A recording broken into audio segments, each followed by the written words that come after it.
This video is brought to you by Practical Music Theory for the Rock Guitarist, my new book, which is a comprehensive guide to all aspects of music theory necessary for playing rock guitar. From blues to the cycle of fifths, from understanding and using modes to choosing the right notes for a melodic solo, from pentatonic scales to chord construction and keys. It's all covered in a clear and concise manner.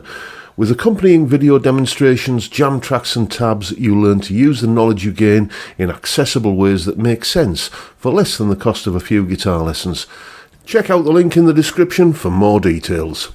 Hello chaps, welcome once again to John Robson Guitar Tuition. As always, I do hope you're well. Being Tuesday today, we're not doing a top 5 list, we're doing a top 10 list. I occasionally extend these videos into double length videos. Think of it as, kind of a bonus episode or something like that. Anyway, the reason I'm doing top 10 is because I couldn't narrow the categories that I'm thinking about down to 5. And if you've seen the title and the thumbnail of this video, you'll know what I'm talking about today is the best examples of recorded guitar tones, in my opinion. All of these videos are just my opinions, and I'm sure you have your own, and the comment section is where they need to go. But yeah, specific in most cases examples of a particular type of guitar tone. We're going to look at the best rock rhythm tone. We're going to look at the best rock lead tone, the best blues rhythm and lead tone, the best jazz tone, the best rock and roll tone, the best clean rhythm tone, the best acoustic rhythm tone, the best acoustic lead tone, the best clean lead tone, and the most unique tones that have cropped up on various recorded examples of popular music throughout the past few decades, really. So let's get cracking with the list. It's a long one, longer than usual, so I won't waste any more time by blethering on here. Let's start with best rock rhythm tone. Yeah, for me it has to be Malcolm Young's tone on this entire album, Highway to Hell, AC/DC. Specifically, the track that I still think of as side 2, track 1, which I think is it side 2, track 1? Shot Down in Flames. For me, that is a really, really underrated track. Everybody thinks about the title track of this, of this album, and it's a great track. But Shot Down in Flames, Malcolm Young's guitar tone on that, especially, is just absolutely stellar. So there we go. That's the award for the best rock rhythm tone. Next, best rock lead tone. I bet you're really shocked, aren't you? Gary Moore winning the best rock lead tone. I've been a massive fan of Gary's since the early 80s. I first heard the Victims of the Future album when I was at college, and a fellow student who was living in the same dorm as me was playing it continuously, and I liked it, so I kind of investigated this stuff. And the album before Victims of the Future is Corridors of Power, and the track on this, what I'm specifically thinking of, is there's a cover version of Freeze Wishing Well on this album, and it is just the screaming lead tone that Gary gets on that is just absolutely heart-stopping. It's incredible, and no contest, that had to be on the list. Like all of these examples I'm mentioning today, they're all linked down in the description, so go and have a listen to this one and the rest of them and see if you agree with me. But for me, that is the best rock lead tone. Next, best blues rhythm lead tone. Yeah, the best blues rhythm lead tone. Well, for me, that has to be on the best blues album ever recorded, and a lot of contenders for that. I did a top 5 video on my top 5 blues albums a few years ago. But this album, Layla and Other Assorted Love Songs by Derek and the Dominoes, Clapton's playing on that. It's just... he's never done anything better, frankly. 50 years ago, was it more than 50 years ago? I can't, my maths isn't any good at the moment, but certainly circa 50 years ago, he did the best album he's ever done, or I think likely to do. It's an essential album. If you don't know what all the fuss is about Eric Clapton, then you probably haven't listened to this album. Key to the Highway, Have You Ever Loved a Woman, Bell Bottom Blues, and Nobody Knows You When You're Down and Out, and Any Day, and just fantastic from beginning to end. And Clapton's tone on this, it's not like he's stomping on a pedal to go from the clean sound to go from the rhythm guitar sound to the lead sound. He's just pretty much playing with his sound throughout it all, and it's just utterly magical, fiery and brilliant in every way. Best blues rhythm lead tone by a country mile, in my opinion. But as I say, let me know what you think down in the comments below. Next, best jazz tone. Yes, had to be Kenny Burrell. Kenny's album Midnight Blue that you can see here. Well, pretty much any of the tracks off this, the title track Midnight Blue, or the Chitlins Con Carne that Stevie Ray Vaughan very famously did a cover of on the. It ended up getting released on the Sky Is Crying album, the posthumous album. And Wavy Gravy, just like fantastic guitar tone all the way throughout. It's a jazz guitar tone, but it doesn't suffer from that thing that to us rock players, jazz guitar tones often seem to be, well, all you're doing is turning your tone all the way off and losing the treble. It's not like that. It's still got enough cut and enough bite, but it's still a warm jazzy guitar tone. This album is jazz for people that wouldn't ordinarily kind of call themselves jazz fans. If you like good blues guitar that's got a little bit of that kind of smoky kind of quality about it, then check this album out. You will probably like it, and if you don't, well, at least you've tried. But yeah, best jazz tone, Kenny Burrell on this Midnight Blue album. Next, best rock and roll tone. This is the album cover from Brian Setzer's album Ignition, and it marked something of a return to his roots. This album, I think it's got to be about 20 years old now. I should have looked into this before I started making the video. All I know is it is the one Brian Setzer album that I play repeatedly and repeatedly. What I mean by a return to his roots, he'd gone back to a small band format. He wasn't doing the whole kind of big swing orchestra kind of thing anymore, certainly not on this album. It's just tight, gritty, melodic, fun, toe-tapping rock and roll stuff on here. He gets a great baritone sound on a couple of tracks as well.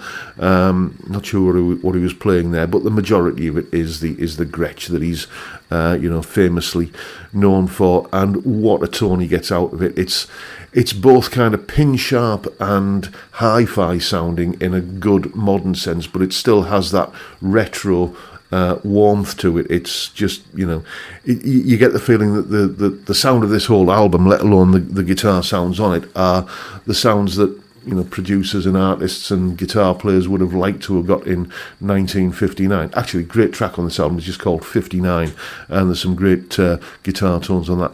You get the feeling this album is how they would have liked those old albums to sound, but they didn't have the technology to do it. It's an absolutely fantastic album, and it's got I think, the best rock and roll guitar tones that I've ever heard on it.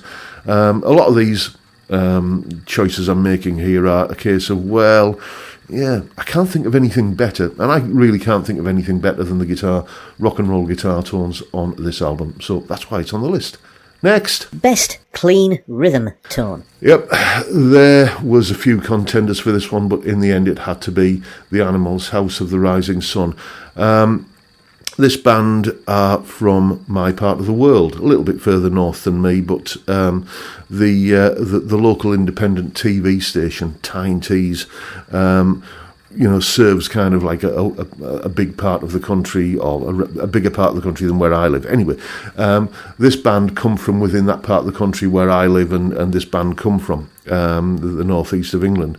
Consequently, they were always, making appearances on local TV shows, and I remember being like maybe 7 or 8 years old, certainly younger than I was when I started playing the guitar, and hearing that famous Hilton Valentine arpeggiated chords intro to the to this song, and it was, one of those moments where you just kind of go, what? Hang on, stop what you're doing. This is something I need to pay attention to. That was very much the case with this, and I've told this story before, but I actually met Hilton Valentine many, many, many years later, in the sort of mid-90s. He was playing in a kind of rock and roll band in this part of the world called the Alligators, and there was a charity gig going on, whole load of bands on the bill, and his band was on the bill, the Alligators, and so was the band I was in, and I met him. Never been so starstruck in my life. But yes, just a fantastic, clean, jangly, but ballsy rhythm guitar part, and it's possibly one of the tracks, that and Apache by the Shadows, that made me think, yeah, I want to get a guitar. I want to learn how to do that. So yeah, best clean rhythm tone. Next, Best acoustic rhythm tone. yeah, the Everly Brothers, Wake Up Little Susie, going way back in time for this, and there are many examples of acoustic rhythm guitar tone that have been recorded since, but for me this is the benchmark. It's probably, I think, in mono, and I don't care. Just those acoustic guitar recordings on those early Everly Brothers songs, they just sound huge. Probably in no small part down to, was it Chet Atkins who was doing a lot of the production for the was it RCA that the Everly Brothers were on? Anyway, I think he was their producer, the guy sat behind the glass and getting everything down to tape. And, it's just a big, massive wall of sound coming from a pair of acoustic guitars. And what more could you ask for? Again, as I said earlier, a lot of these examples are, well, I really can't think of anything that betters this, and there is nothing, I think, that betters the acoustic guitar sound, in terms of an acoustic rhythm sound, than you will hear on the early Everly Brothers songs, and this is a particularly fine example. Next. Best acoustic lead tone. Yeah, coming back into the 90s now, the Pink Floyd album, The Division Bell, has a song on it called Lost for Words, which is sort of a little bit of a polemic towards Roger Waters from the pen of Mr. Gilmore. There is, I think, still a lot of bad blood there, but there's like a little acoustic lead part on the beginning of this song, which is just absolutely epic, just so beautifully recorded. I mean, some acoustic guitar aficionados will be able to say, oh yes, that's Martin something or other or whatever. I don't have that level of familiarity with different acoustic sounds. All I can tell you is that it just sounds, especially through headphones, any Pink Floyd album sounds best through headphones really, but this one is particularly fine. Just the clarity and the fidelity and the cleanness and the crispness of the acoustic guitar on this track here is just something to die for, really. It's absolutely epic, and again, I really couldn't think of anything that bettered it, so that's why it's on the list. Next. Best clean lead tone. Yeah, the best clean lead tone. There were quite a few contenders for this. For quite a while I was thinking, well, yeah, it's got to be Hank Marvin, hasn't it? It's got to be Hank Marvin, the Shadows, the early stuff like Apache and Foot Tapper and FBI and all that sort of stuff. And I thought, oh yeah, but what about Dire Straits, early Dire Straits, Mark Knopfler? The first album especially, Setting Me Up, Southbound Again, Sultans of Swing, Down to the Waterline, all that kind of stuff. Great clean lead tones on that first album, and then it struck me. No, it has to be Peter Green's tone on Fleetwood Mac's "Need Your Love So Bad." Just the epitome of a soulful, beautiful, clean lead guitar part. I could equally have said his clean tone on Man of the World as well, because that is just achingly beautiful. But I went with Need Your Love So Bad, or, the B-side of this single. I didn't know that Albatross was the B-side of Need Your Love So Bad, possibly in some territory somewhere when it was released. It was, I don't know. But, the clean tone on Albatross, again, is, something to behold. The reason I went with Need Your Love So Bad is because it is Peter. doing the clean lead part on that. Albatross is many layers of like Jeremy Spencer and Danny Kerwin and et al. I can't remember the other how many guitarists there were in that early lineup, but Need Your Love So Bad is very definitely Peter all the way, and what a clean lead tone, absolutely staggeringly good. Always gives me shivers up my spine, and if there were any hairs on the back of my neck, it would make them stand up as well. So that's the award for the best clean lead tone. Next, the most unique tone. Yeah, the most unique tone. Peter Green's tone on Need Your Love So Bad almost nabbed this title, but I wanted to kind of share the love around a bit, so he didn't kind of win in two categories, although there wouldn't necessarily been anything wrong with that. But then, you know, it struck me, the most unique electric guitar tone. Well, there's only really one contender, isn't there? There he is, the man himself, Mr. May.